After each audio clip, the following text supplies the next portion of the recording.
Welcome to Live with the Louhs with your hosts, Father Nicholas and Dr. Roxanne Lowe, where we will connect our Orthodox faith to day-to-day living and relationships to our family, our work, and our view of ourselves. Father Nicholas is the priest at St. John the Divine Greek Orthodox Church in Jacksonville, and Dr. Roxanne is a licensed clinical psychologist who uses her extensive training in private practice. Questions are welcome by calling 855-237-2346. That's 855-237-2346. Here now is Father Nicholas and Dr. Roxanne. Well, good evening, everyone, and welcome to Live with the Louhs. It is such a pleasure to have you here with us this evening on this Tuesday night. If you're new to Live with the Louhs, you should know that it is a show that marries both faith and psychology to give you really some guiding principles that you can live by and apply in your own walk of faith. Tonight, I'm joined by my lovely wife and co-host, Dr. Roxanne Lowe. Good evening, everyone. Happy to be with you. And I will just tell you that tonight I'm so excited about the topic that we're going to be covering. It's part 2 of our series on strengthening our marriages. We'll get to that in a few moments, but just excited that Roxanne's here and we can just share some of the wisdom that we've learned over our years of marriage with all of you. But before we do that, as we do every single Tuesday, I just encourage you to stay connected to us on our social media platforms, friends. We're on Facebook, Instagram, Twitter, and YouTube, all under the headings of The Louhs, and that last name is spelled Louhs. In fact, all of our sermons are archived on our YouTube channel, and again, that is also at The Louhs. So if you are looking for some just daily sermons that you can kind of apply in your own walk of faith, definitely check those out, and do us a favor, subscribe to them, and if you find them helpful, share them with your friends and family. We also started several years ago sending out daily inspirational messages that we hope will inspire all of you, and thousands of people receive these every single day. We write them, and they go into your email inbox at 7 a.m. Eastern Time every day.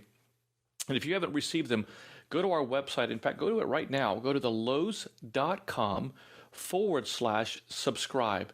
And all you have to do is simply put in your email address, and every day at 7 a.m. you'll receive one of our daily words of encouragement. And especially on tonight's topic, I do want to invite all of you to call in. You've got a comment or you have a question regarding your marriage or a relationship that you're in, and you just want some guidance on it.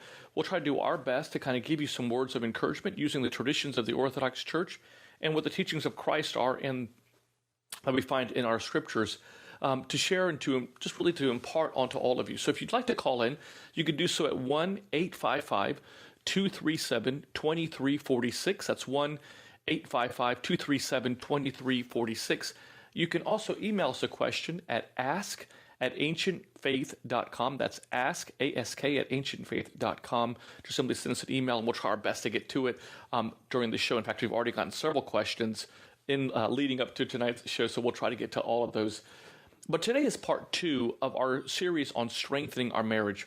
The very first part, last Tuesday, was a show that we dedicated all to how we strengthen the marriage in the sense of how do we grow in love? How do we grow in Christ? That in order for us to show love to our spouse, we have to first be connected to Christ.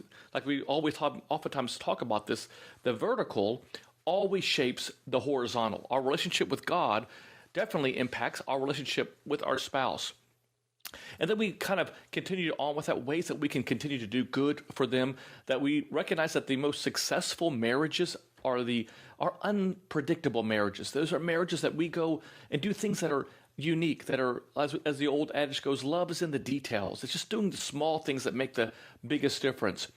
But today we want to shift to an area that so many families, including our own, at times in our marriage have found ourselves struggling with. And that is, how do we deal with conflict? And we said we're dedicating this show to really dealing with conflict in marriage. So what is conflict, and why does it happen so prevalently in our own relationships?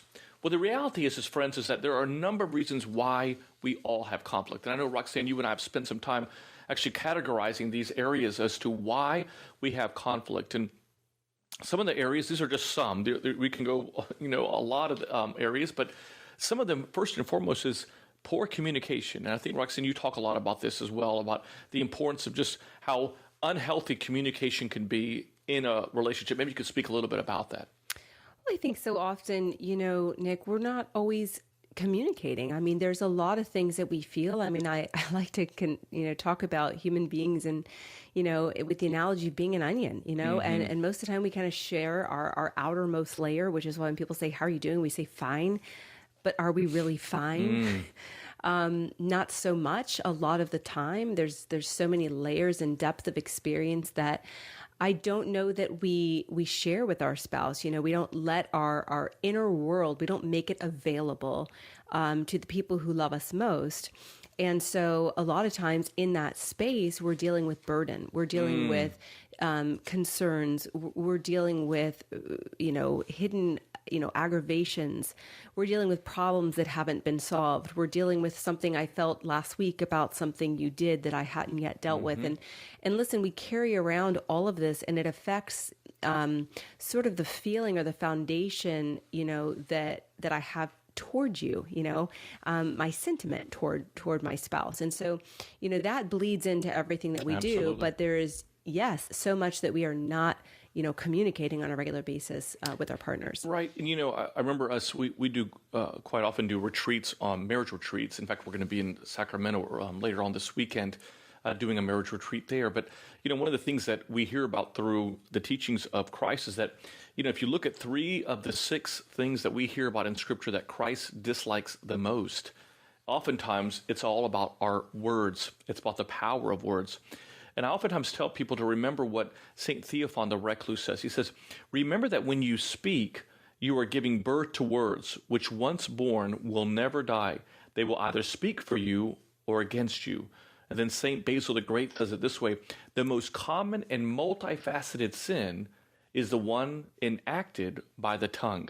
So one of the areas that we want to share with you is that one of the reasons why we have conflict is that, quite simply, we just have poor communication skills. Our words sometimes can destroy a marriage. Another area that we see a lot of struggle in our own experience in doing retreats and just talking with couples, both in confession as well as in Roxanne's practice, is in unmet needs.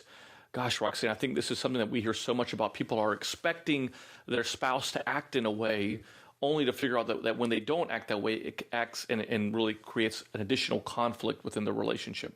I mean, sure. And this is one of the big areas that we sometimes do put words on in terms of our internal world, but we do so with a whole lot of fault finding.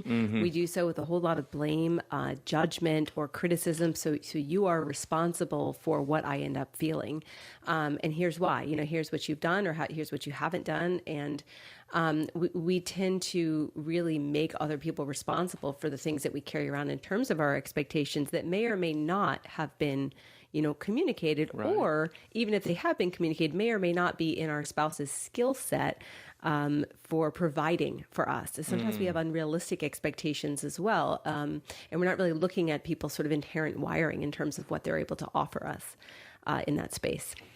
I love that. And I think, I remember in the book of James, which is just really a powerful book, as we oftentimes talk about and use a great deal in conversations with couples on marriage. And this is what James says in James chapter 4, verses 1. He says, what causes fights? What causes fights and quarrels around you? This is like this rhetorical question that he's asking. Don't they come from your desires that battle within you? You want something, but you didn't get it. I think it's just so true that you wanted something to happen, it didn't happen. And don't get me wrong, we're not minimizing what we're wanting. It's just simply saying that it's an area that creates conflict in marriages. So one is poor communication. The other area we would say is unmet needs. Here's number 3. I would say that one of the areas that we struggle with a great deal with conflict is we despise our differences. And, we oftentimes talk about this, but, once what we idolized in our spouse, I hear this all the time, things that we loved about our spouse, oftentimes it's what we end up demonizing or disliking later. I think it's one of those things where I've heard people say, Father Nick, when they're dating their spouse and they're going through this courtship, they'll say, Father Nick, I love that he loves to have a great time. He loves to enjoy himself. I love how he watches football and just has an excitement. And then, like 5 years later, we're dealing with a couple that's saying, where she's saying again, oh my gosh, Father, he spends so much time watching football. He's never got time for us. What we once idolized, we now demonize. I mean, and I think this is, where, there's no great manual for learning how to adapt to each other's, differences, and so a lot of times, we're really relying on an inner voice that has a foundation of and a desire to heal, a desire for unity, a desire to bring about a we-ness to our situation instead of a separateness, right? And so, we have to kind of get back to, why did God design my spouse the way God designed my spouse? And why might he have given that spouse to me? And so we sort of, have to kind of come at our differences with a level of humility that says, potentially there's a synergy here. Potentially this is going to be used as a sanctifying process within me, or sort of giving me something I lack. And so it really takes a level of appreciation and gratitude and willingness to sort of be intentional in seeing that, as opposed to sort of chastising, our differences. And I think sometimes even in our differences or in our expectations, sometimes we forget that we ourselves, play a role in what we get upset about too. I sometimes think, okay, I'm mad at mad at the way my spouse is different, but why was I not mad at the way my spouse was different from me last week? He's been different all along. Why is it suddenly bothering me more now? And so sometimes we have to see that, there might be things that are bothering us deep down that have nothing to do with this moment between my spouse and I.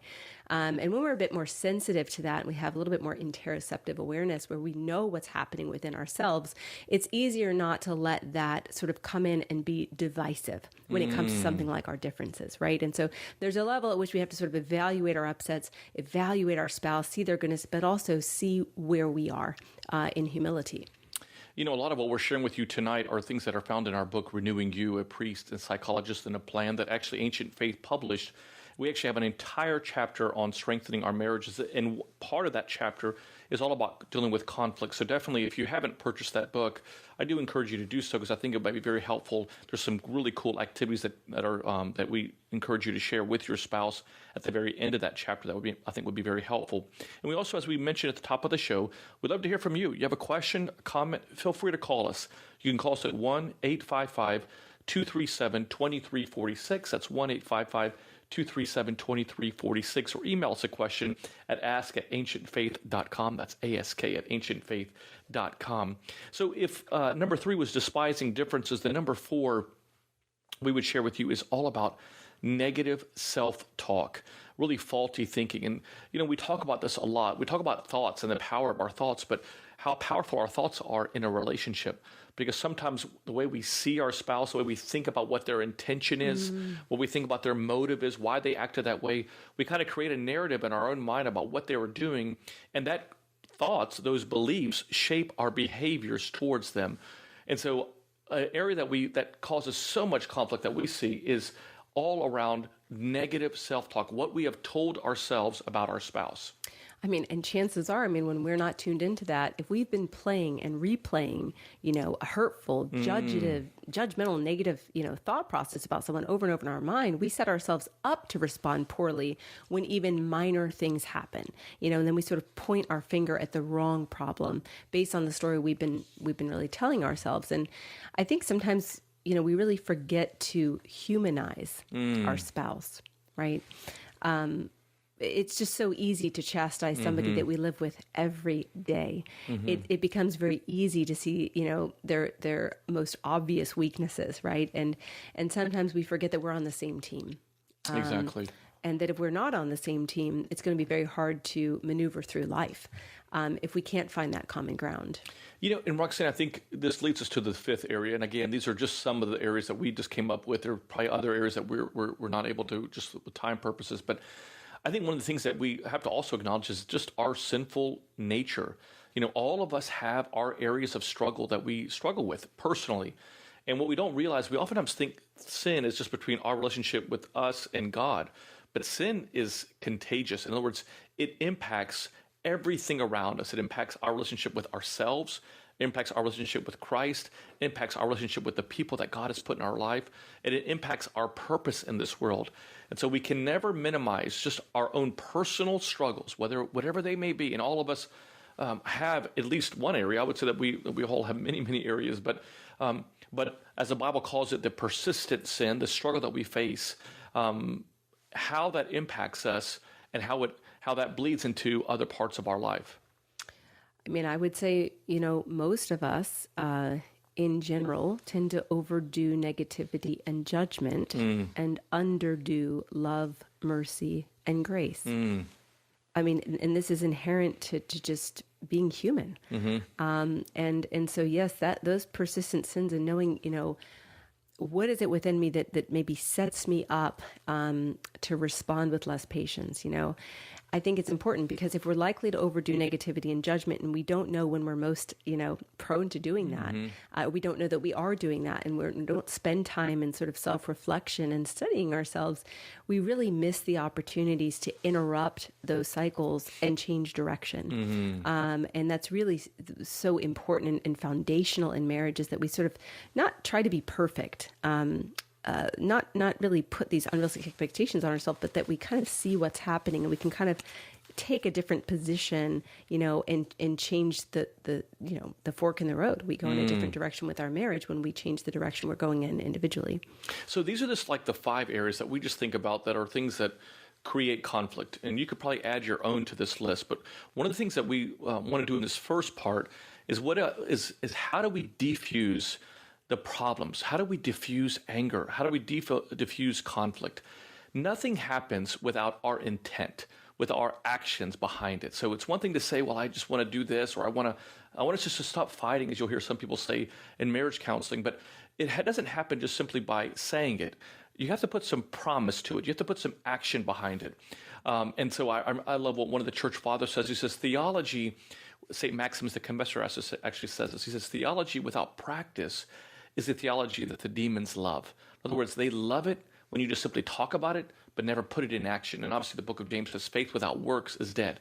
So what are some decisions that we can make today that are decisions that can help us? Because we know that conflict is going to happen. We're not all the same. We think differently. We have differences. And that's the beauty of the world. I mean, God didn't intend to have all of us to be the same exact people. He didn't put us all on the same potter's wheel. We all have our own gifts, our own talents, just like the disciples. They all had different areas. So what are some promises, declarations that we can make today? Well, here's number 1. And again, these are things that Roxanne and I thought of. You may think of other things, but these are things that we just think might be helpful. And that is that I would say number 1 is that let us promise to always act and not react. So often in relationships, we're always responding to the problem as opposed to having a plan prior to dealing with the problem. So we oftentimes, in the midst of that conflict that we're in, the emotions are already so high. And this is not just between couples, really in every facet of our life, even with children, even at work, that so often that once we're in that emotional kind of hurricane, it's very difficult to see clearly. It's very difficult to speak with love, speak with compassion, act in accordance to what Christ would want us to do. And so for this reason, we want to encourage you to have a plan that helps you to deal with that. And one of the things that we talk about in the book is a pre-fight plan. In other words, we're going to have conflict, but how do we deal with that? And so here are some things that we just wrote down. You can add your own list to it, but you need to have some things that you're just always that are going to be core principles or values that you have as a family. Number 1 is never put it off. The Bible says what is down in the well always comes to the surface. So never putting it off means, okay, let's be purposeful about taking time to truly listen. So sometimes we can go not only a couple of hours of not talking, sometimes you'll see conflict that takes place several days. And the longer you pull it off, what we're seeing more and more is that if there's not a opportunity or a vision of when to come back, it actually creates resentment. And so I would say number 1 is don't put it off. Allow some time, a break, if you will, but allow yourself to also have a clear vision as to when you're going to come back to discuss those issues. There's also never name calling. This has become so, as we were mentioning earlier, really poor communication. When we call our spouse names, and so it's so easy to do that, especially in our frustration or in our anger. Most times, people may not remember what the actual conflict was about, but they will remember how you made them feel, what you said about them.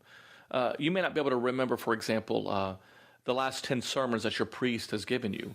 But if I asked you to give me 10 things that someone said negatively about you, or 10 words that people said over you in your life, it wouldn't take you time to figure those out. You could easily kind of think of those things. So remember, never name calling. Never raise your voice. This is an area that I think so many people, especially, if we grew up in a house where there was yelling or was a kind of boisterous or passionate, if you will, conversation or communication and conflict, sometimes we feel like if we raise our voice that we can kind of get much more accomplished. But what we're finding out more and more is that harsh words actually stir up more anger. Harsh words even stir up more anger the louder we get. Never keep records. And what I mean by that is oftentimes in couples, you'll remember things much more and keep records more than Christ does.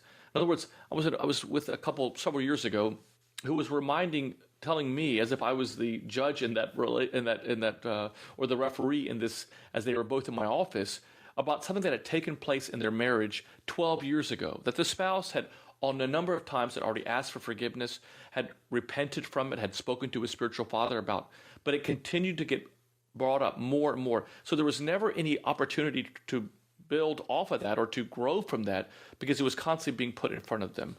I also would encourage you to never use the D word, which is the divorce word, Roxanne, and we talk about that a lot when we do marriage retreats, that sometimes it's becoming so easy just to say, we need to get a divorce. We need to get a divorce.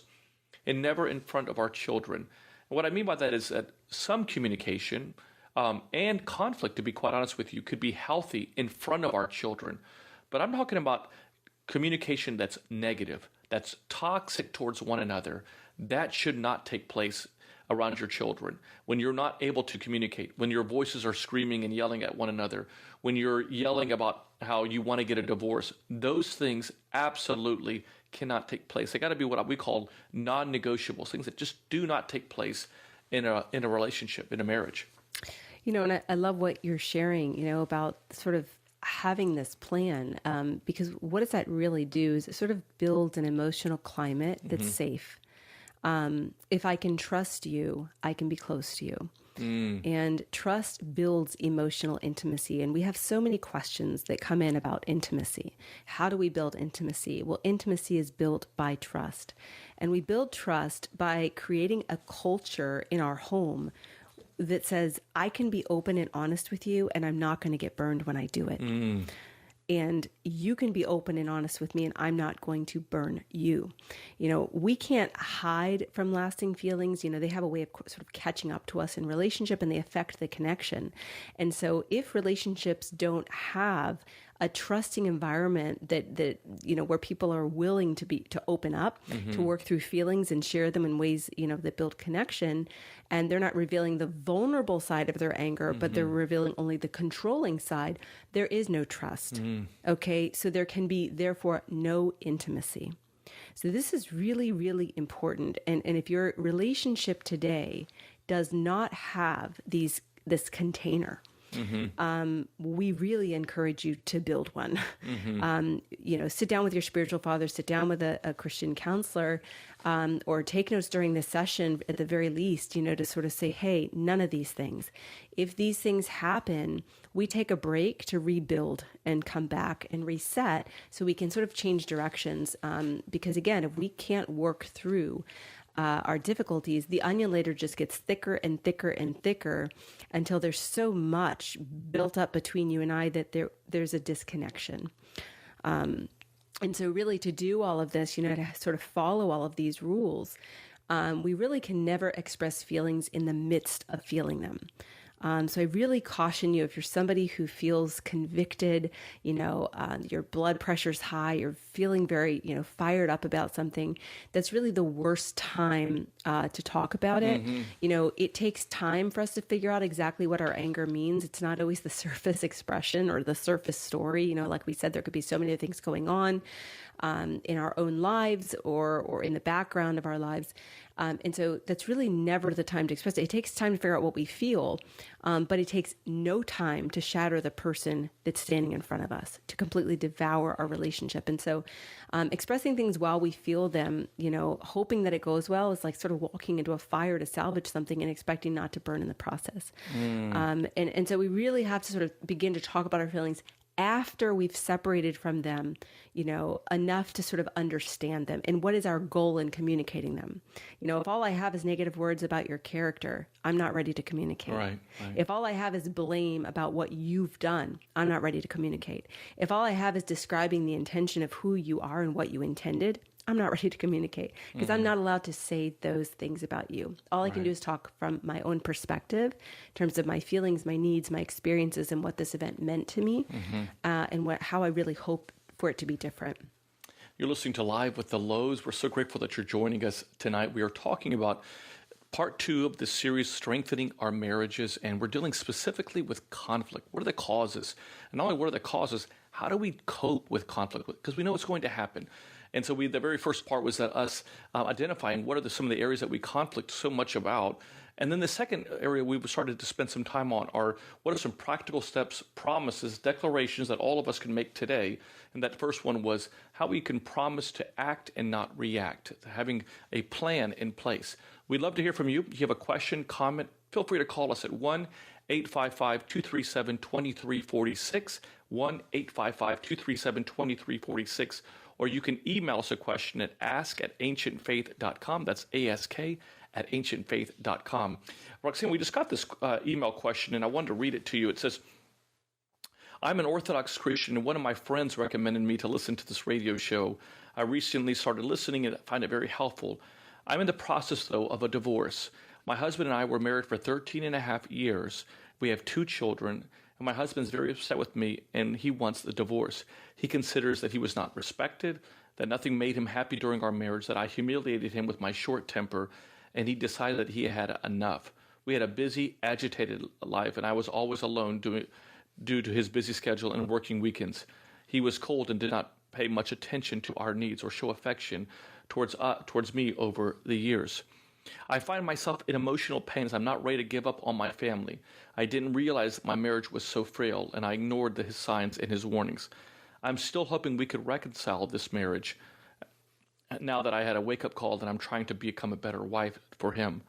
I would like to ask you, what are the steps that I should take towards reconciliation, and how should I behave around him right now?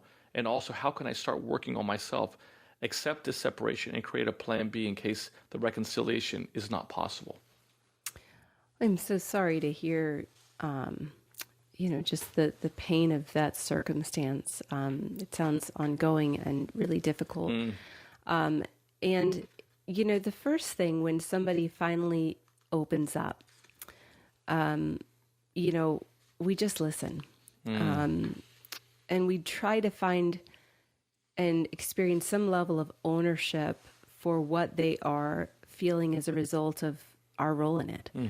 And so it might be that I kind of walk back through, now that you've shared everything you're sharing, I can see how you would have arrived at feeling so distant or in pain because of my, inability to know how to communicate, that this was maybe a weakness, right? In most marriages, by the way, walk in without a tool set. So it's not surprising when we don't know how to work through our hurt in ways that are gentle, and that we don't know how to talk about things in ways that are healing. Sometimes we just close up and we don't talk, and other times we overreact, if we weren't given those tools. And so trying to find some level of ownership and listening in a way that says, tell me your story, like tell me your experience of these last 18 years. I want to know, my heart is open, I'm ready to hear, and I'm ready to heal. And whatever it is and however long it takes, I'm willing to walk with you, and I'm willing to relearn, things that I don't know. And I'm willing for us to learn together. I'm willing to learn on my own, and to be able to validate that I get it. Your feelings are valid. I think that's sometimes something we struggle to say when somebody is hurt. We struggle with ownership. We struggle with validation, and we struggle to listen, because sometimes the hurt that somebody is describing, creates a very visceral defense within us that says, I couldn't possibly be wrong here. And, something I'll tell you in being able to validate somebody is, listen, we don't have to agree with every single perspective that somebody is sharing in order to validate their experience. We just have to say, based on what you're saying, I can understand how you would arrive at feeling that way. And I hear you. Hearing your experience changes the way I see how you might feel. Like, we don't know the experience until someone describes it in depth. And so being able to sort of say, I validate you does not necessarily mean that I agree with your every perception. But we are working to understand who they are because of what they're sharing. And then ask, finally, the fourth step would be really asking, what is it that you need most from me that I was unable to give in this marriage? And believe me, whether this marriage is saved or not, I always recommend people, even who are ready to walk through a divorce, to learn from each other what needed to be better, because chances are we'll do it again. We will repeat similar struggles, new lawn, different problems. The grass is not always greener. We tend to sort of take our issues into future relationships. So it's worth walking through in some sessions with your spiritual father, with a counselor, to learn and heal from what went wrong and how to make it right. And sometimes there's saving in that. Hearing each other's more vulnerable side can breed healing. And don't stop praying, because again, I always find that sort of God has this just amazing power to soften hearts where we've been unable to reach them. And so I would never stop praying through this journey to answer this writer's question, and to work on the healing, and to really just listen, own, validate, and try to experience what would be healing for him. Right, and and that's going to take some time, obviously, because that there's going to be a lot of that trained, those neural pathways that have been in our brain that have kind of created this, in his mind, what you're doing and why you're doing it. And this really, a lot of that, as we mentioned earlier at the top of the show, what are some reasons why we get angry? It's just negative thoughts that are going to have. So one of the things that you're going to have to be very patient in that. That's why it's really incumbent upon us to get either your parish priest or a therapist, a Christian therapist, to really kind of help navigate that. Because it's like taking a broken, if you had a broken arm, you wouldn't just simply, pray to get better. I mean, you would obviously do that, but you would also be getting the people that are really trained in that way. And for that many years in a marriage, that much invested, I would try your best to try to get them to realize that for no other reason. And I love, Roxanne says this a lot when we do, marriage retreats. She'll say to couples that may bring up that topic at the retreat, is that she'll say, at the end of the day, you have to be able to stand before Christ knowing that you did absolutely everything you could to save that marriage, that every tool that was available, you should be able to stand before him so that you did.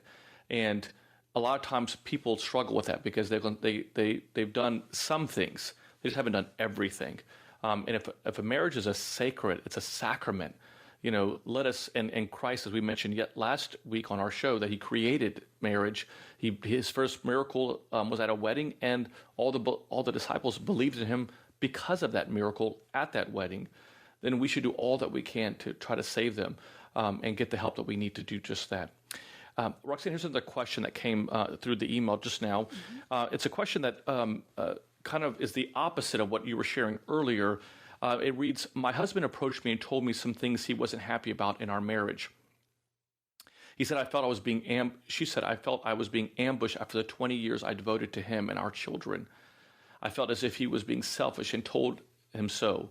I also told him that I felt obligated a handful of times in our marriage when we would go away to simply just to be with him and to do things for him.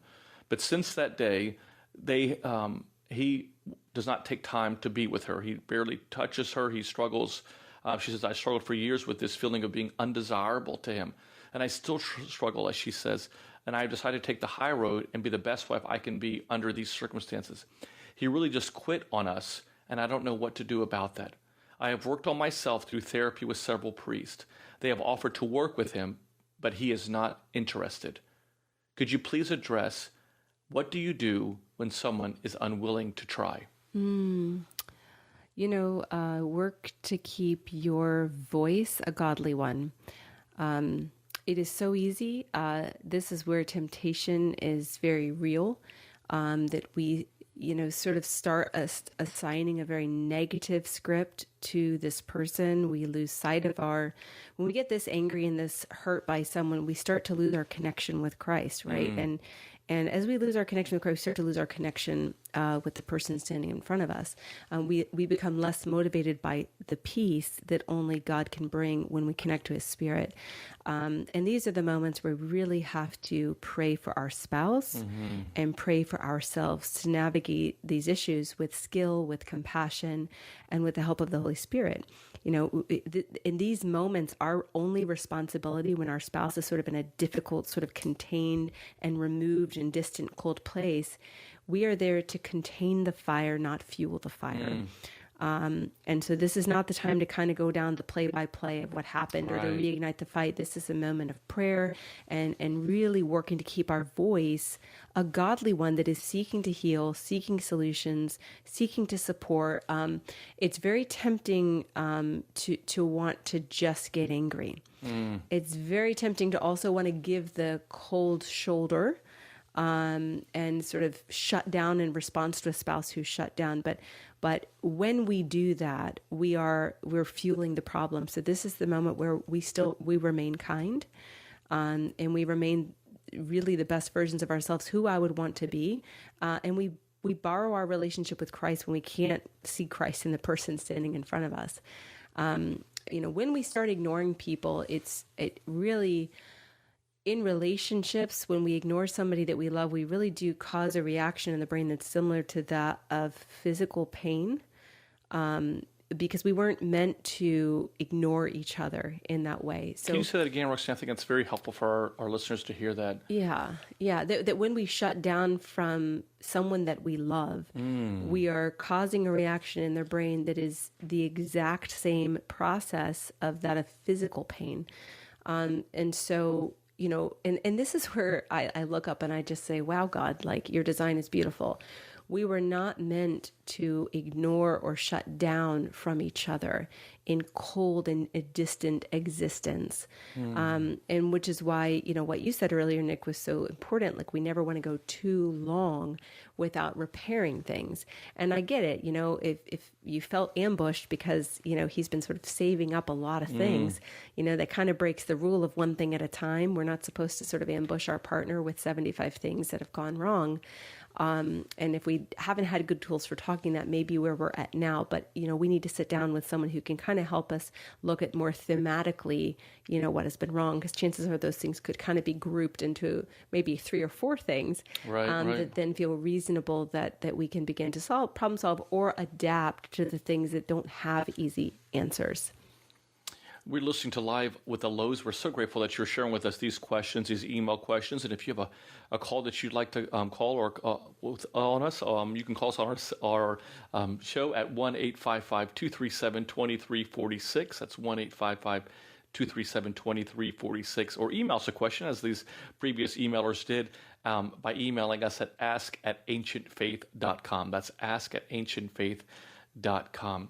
So we have a voice, a message that was there that came in. Yes, and a speak pipe question.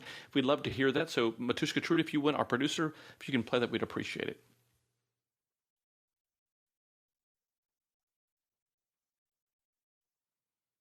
Oh, okay. All right. So she just shared with us that that person no longer left it on there. So if the first area that we talked about, one of the ways that declarations that we can make of choosing every day to act and not react, then I would say number 2 is to choose humility over pride. Now, we hear this a lot. Humility is not thinking less of yourself. It's thinking of your spouse more. So it's not thinking less of yourself, but it's thinking of your spouse more. And so real quick, I just want to kind of share with you some areas that you can do this to show that humility. And that's one is think of the word love and the letters that make up that word, L-O-V-E. So L is love, listen to them. 70% of conversations, they've done studies on this, actually aren't even heard. When people are listening to that conversation, the first 30% of it, they're only thinking of a response to come back to in that conversation. So be purposeful in just simply listening. And when you listen, make sure that not only are you listening. I remember our daughter saying this, Roxanne, early on in our, when Gabrielle was saying to us, "Mom, listen to me with your eyes." And I thought Wasn't that so? I mean, that was so. It's so true. So when someone is sharing with us, I think we could talk about this. It's just making sure that you are attentive. I love in our divine liturgy we say, "Wisdom, be attentive." In other words, let's listen to this. This is important to hear. And so I would encourage you to make sure that you're listening attentively to what they're sharing. Remember that most times people are only thinking or listening just to answer back. So listen attentively. Yeah, and I would say one thing to add to that is never assume you really understand somebody's perspective in something. It's always interesting to me when I ask people to explain themselves and I ask someone else to just listen. I'm always a little bit surprised by a perspective or a meaning that somebody was interpreting from an experience. So, even in the most, fundamental sense of the word, when you think about listening, really listen. Like, Right. Who are you because of what you're sharing? How are you taking this? I can't assume that I know, and I can't assume that you took it the way I meant it, or that you took it in any way that I could even fathom. And so people will teach you who they are if you just listen to their perspectives. I love that. O is ownership. Ownership or understanding. Understanding begins when judgment is withheld. So when you truly make an effort to say and ask non-threatening questions. I love to we do this, and sometimes it becomes kind of cheesy in our home, but, I'll just say in my own way, "Roxanne, am I understanding you correctly?" That's the kind of questions that we need to ask each other. Am I understanding what you are sharing correctly? Because as Roxanne was just mentioning, oftentimes what we think, and this is where that negative faulty thinking comes in, we kind of have a perception as to what that person is saying. And you even hear them say at times, "That's not what I am saying." It's because we've kind of fed that faulty thinking that we've created in our mind. That's why that question is so important, Roxanne, is that as us asking each other, am I understanding you correctly? And then allowing that person to go back to that L of listening to what they're actually sharing with us. Yeah, and I think, that's where the ownership piece comes in. And again, you're not blaming yourself for why they feel it. You're just trying to try, like, I can try to see that. I can see that now that you're explaining it. That's sort of what it is. It's like, I can see it now that you've explained it. And I know that everyone can do this because if I listen to two sides of every couple from the history of time in doing marriage counseling, I can always see why somebody feels what they feel on two sides of the same process. In every situation, there's never a time where I go, I really can't see that. So if we listen enough, we can see why someone has arrived at what they feel. Okay. And so we're just making room. We don't have to say this is not about right or wrong. We are not establishing Very good point. right or wrong, superior, inferior position that one. No, we're not looking for positions. We're looking for understanding of who our partner is because of something that has gone wrong to upset them. And then that V, if we're doing this LOVE, that we listen, we ownership, we validate. So once that person, your spouse, has shared with you what is concerning them, what is bothering them, repeat then what you've heard. So you validate it. So I understand that what you heard was, I understand that this is how you got to this point. You're validating what they're saying. And I'll be honest with you, in so many arguments that I've just heard in having with counseling and marriage classes, this is an area that so many people struggle with because once they are able to, even when they move past that O of ownership, sometimes they struggle with just trying to validate that because their ego gets in the way and they start thinking, well, that's not what I meant to do. And again, as Roxanne beautifully stated, this is not the point where we're asking for sides and who's right and who's wrong. It's simply making sure that at the end of the day, you know exactly what it is from their own words. And one thing I will say is that if your spouse is having a hard time with ownership and validation, be careful that you're not speaking in a way that's making them feel attacked and you're not defining their intent. Because when I watch couples, when I see them stop being able to listen, stop being able to validate, stop being able to understand, it's because the other spouse has begun defining their intention and telling them who they are and why they did something, and they're attacking their character because of it. So again, these are moments of self-reflection. If you see your partner is not doing all of these things on the listening side, you have to ask yourself, am I attacking their character? Am I defining who they are because of what they did? Or am I just talking about my own experience, my own feelings, and my own needs? I love that. So that's such good information, Roxanne. And then finally, the E is empathize. One of the hallmarks of being a Christian is that when we can step out of our own shoes that we're in and walk into what other people are experiencing, and our spouse being the number one, understanding what they're going through and empathizing that way doesn't mean that you're going to agree with everything that what they're saying, but you're allowing yourself to walk in their shoes to experience that. The Bible says, carry each other's burdens, and in this way you fulfill the will of Christ in you. That's found in the book of Galatians. It's this idea that I'm going to walk into their shoes. So again, I just encourage you to make sure that you are LOVEing. You're listening, your ownership, you're owning it, you're validating it, and then you're also empathizing. You're empathizing. So again, this is just simply saying, I'm going to choose humility over pride. So in being this sort of other side of the person speaking, remember, we're not going after the you, we're talking about the I, right? So we want to get rid of the you're so edgy, I can't even talk to you. We want it to be, I'm concerned about you. Is everything okay? What's going on lately that has you, out of sorts or so upset? I perceive that you're upset. Am I right? We really do. The old adage, going into a problem asking questions is a really good idea rather than telling people, who they are or you never help out with things around the house. Remember, we're coming back to I'm really feeling overworked or overwhelmed and I'm really needing your support. Can you do X, Y, and Z for me? Or stop spending so much. You're an overspender. I'm really feeling pressure and concern around our finances. Can we sit down and look at the budget together? So you notice one is sort of defining, attacking, telling someone who they are. The other is sort of saying, this is my experience here and I want to share it with you. I'm not blaming you. I'm actually not blaming you. I'm sort of bringing to light something that's bothering me and what it means to me, by the way. I love that. And so we really want to be careful, again, that we are creating a culture of safety. The idea of sort of these acronyms, that Nick is going over the love and sort of, the I statements, not the you statements, and doing it with grace, gently, respectfully, accepting, and empathetically, this is the culture of safety that breeds the intimacy and trust that we need. And, again, if there is anxiety around conflict, it means we are not going to be open and honest with each other in conflict, which means we can't repair conflict, which means we have disconnection and distance. Okay. And that's the type that leads to the divorce when the kids go away to college because we haven't talked about anything for 15 years. Right. Yeah. I love what we're sharing. I hope and pray that, Roxanne, that what we're sharing, if just one couple hears what we're sharing and it helps them, I know that it would mean so much to us to know that it's making a difference. Here's a question that came through our YouTube channel regarding the show. It says this: my husband and I often disagree about his parents. My mother-in-law constantly wants to be around and overly involved. It causes a lot of arguments. It's better, but I still hold anger. Any advice?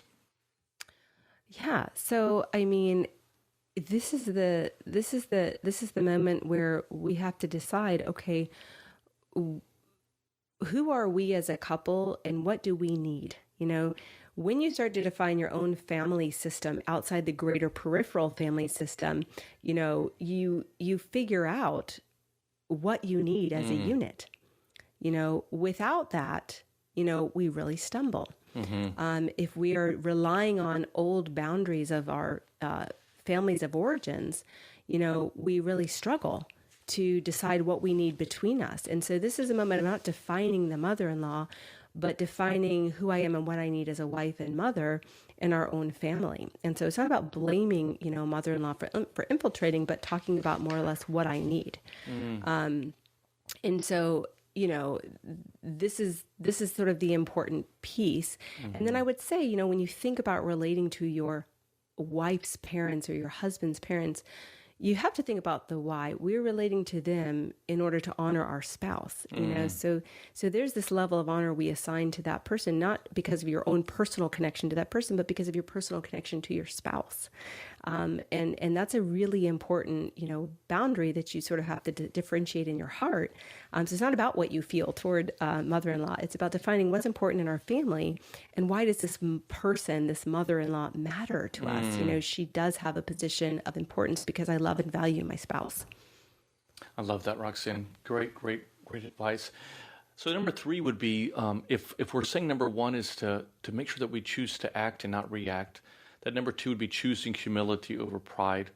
Number 3, I would say, is choose forgiveness over resentment. It's so, as we mentioned at the top of the show, it's so easy to hold on to unforgiveness. And what we see is that unforgiveness is the prison of the soul. Many marriages are remaining really in prison, and I would call it the devil's prison, if you will, the enemy's prison, simply because we have not moved past the areas that have caused so much hurt and so much pain. And again, as you see in our book, Renewing You, we talk about this. We're in no way saying that whatever was done was okay, or that it's right, or justifying it.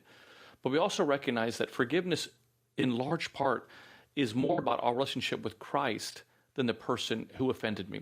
I want to read for you just a second a quote by St. Mark the Ascetic, a really powerful statement. He says this: "Whoever prays for those who hurt him lays down the demons.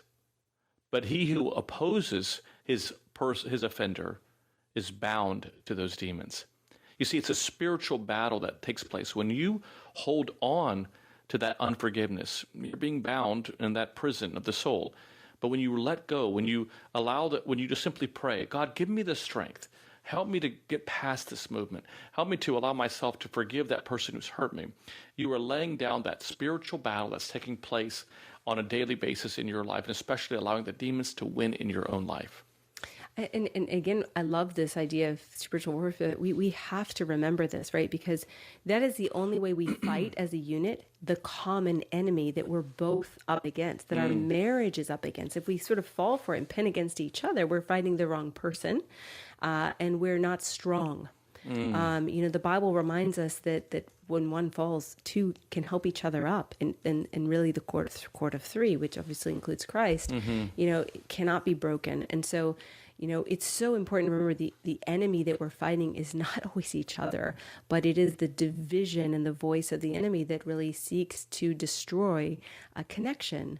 He's the divider. He's the divider, right. Especially connection that's going to go out and do good things in the world. I heard someone put it this way, that a happy marriage is a union of two good forgivers. Yeah. And I love that. I love the fact that, there's times that I know in our marriage, Roxanne, 20 years of marriage plus, that, I've done things that have offended and hurt you. And I love that you're quick to forgive. And I hope that, that's what I hope to do as well, because I know that, we're going to be different. We're going to have, just like every couple, we're going to have differences in the way that we approach things, differences in the way in which we look at things. But at the end of the day, we have to recognize that there is an enemy who yearns to put our marriage, like every marriage out there, in his trophy case. And so I just want to encourage you, all of you that are listening tonight, is to remember this, that forgiveness won't change the past. The past is the past, but it can change your future. It can change the future. And that, one of the things that I love, C.S. Lewis, he said once, to be a Christian, to be a good Christian, means to forgive the inexcusable in others, because God first forgave the inexcusable in us. I mean, isn't that so true? I mean, it's so beautiful. So I just want to encourage you that just fight hard to remain in unity with one another, because the devil is trying to divide the two of you, dividing your relationships. And I think, Roxanne, you usually always say this, that we're on the same team. We're on the same team. Absolutely. And, just sort of finally, I do want to mention, submission, and mutual submission. The Bible specifically speaks to husbands and wives about this sort of mutual submission. And, everything in the Bible, you always talk about this, too, Nick, that we really don't want to pull things out of context, and be able to use something for our own cause. But I think if sort of marriages can remember that we're sort of called into this, we're all sons and daughters of Christ. There's no positions of superiority, and we are really called toward this mutual submission. Maybe you think about Colossians 3:18, where I hear husbands quote this often, wives are to submit to their husbands, but what does it say in Colossians 3:19? It says, husbands, love your wives and do not be harsh with them, which of course makes it easier for wives to submit. It goes hand in hand, right? So husbands are sacrificing and they're not harsh, and they're dying for their wife. They're laying down their life. So yes, she can, fall into that because he is a trusting and safe person, right? So everything, I think, if we are failing in our marriage, if we look up and we humble ourselves before Christ and we work on that relationship, it oftentimes becomes so much easier to do this relationship because we all fall short. Every one of us, every day, ongoing from now until the day we die, we struggle, right? And so if we aren't borrowing our faith to love our spouse, it's going to be hard to do so. Right. And, you think about, Roxanne, how just on a number of different ways, how St. John Chrysostom challenges us. I love how he says this. He says, husbands, never call her simply by her name, but with terms of endearment, with honor, with much love. Honor her, which means to elevate her, and she will not need honor from others. She will not want the glory that comes from others if she enjoys that which comes from you. I mean, that's just so beautiful. And he just ends with this. He says, prefer her before all, so that on every account, both for her beauty and for her discernment, and always, always praise her. I just think that's just so beautiful. This is coming from a saint of our church who never was married, but he speaks so beautifully about the beauty of marriage. And he says in another part that when we love our spouse and are willing to do all that it is, that union that they have rivals the holiest of monks. Isn't that beautiful? Just that constant just beauty that is provided for us. And so I just want to encourage all of you that no matter, where you are in your own walk of faith, no matter how, wherever you are, wherever your marriage is, that always remember that what we're sharing with you tonight, let it start with you. Start today just by declaring on a very intentional level that I need to make some decisions. That number one, I'm going to decide that I'm going to act and not react. Let's sit down as a couple and kind of create this plan that we're going to, because that is going to happen, that I'm going to choose humility over pride. That I'm going to make sure that I'm doing all that I can to listen, to understand, to validate, to empathize, and that ultimately I'm going to choose forgiveness over resentment. That I know that as the forgiven, because God has forgiven me, that my job is to forgive them as well. We hope that this has really been helpful in your own marriage. And I encourage you, as I did at the top of the show, the book that Roxanne and I wrote, Renewing You, A Priest, a Psychologist, and a Plan, which you can find here at Ancient Faith Publishing. Just go to store.ancientfaith.com/renewing you. Their entire chapter is almost everything we've talked about and a lot more, obviously, on marriage. And so I just encourage you, if you're struggling right now, take a look at this book. I hope that it'll be very beneficial to you. And next Tuesday, we have a very good and dear friend of ours, Dr. George Stavros, who's a psychologist, is going to be with us, and we're so looking forward to having him here with us and talking to us about psychology and in faith, and just kind of sharing with us some words of encouragement and wisdom. That'll be next Tuesday. So we thank you, and I hope that all of you can be with us next Tuesday. And thanks to Matushka Trudy, the producer of tonight's show. She produces all of the live shows here on Ancient Faith. We thank her. God bless you all, my friends, and stay strong in your walk of faith. Father Nick and Dr. Roxanne are the authors of the book Renewing You, A Priest, a Psychologist, and a Plan, which can be purchased at store.ancientfaith.com. Their daily inspirational messages can be found at thelouhs.com/subscribe. Be sure also to search for The Louhs on Facebook, Twitter, Instagram, and YouTube. Live with the Louhs is a listener-supported presentation of Ancient Faith Radio.